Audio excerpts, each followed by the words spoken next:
булеварот од Карпалак, тоест од улицата Брајча Рамески до маркетот Тинес ќе биде реконструиран и улицата Прилепски бранители од старата градска кафеана до кружниот тек кај поштата.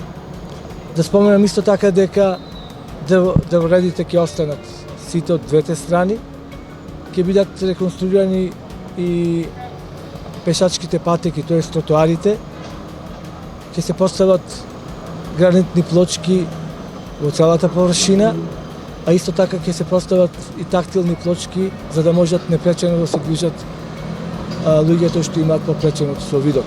Висината на средствата кои што се одделени и со јавната набавка е 60.585.000 денари.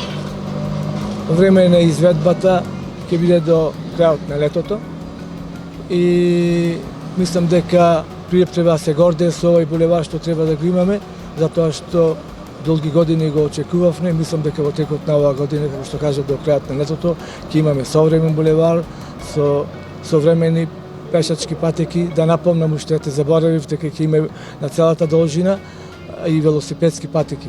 Инаку должината на потегот од улица Брајча Ламески до маркетот Тинекс е 560 метри, а должината на Прилепски бранители е околу 280 метри. Значајно е да се напомени дека сите постојни осветлувања кои што се од левата и десната страна ќе бидат заменети со централно осветлување.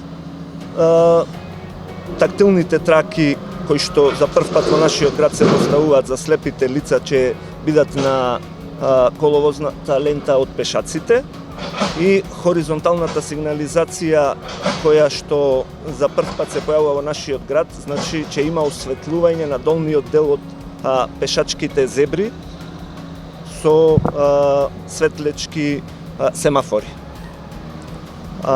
Должината вие спомна градоначалникот на трасата, ние ќе го запазиме, ќе се трудиме да го запазиме рокот што е за изведба, максимално ќе се посветиме на се што е предвидено по овој проект да се спроведи, така да мислам дека градот ќе добија еден убав лик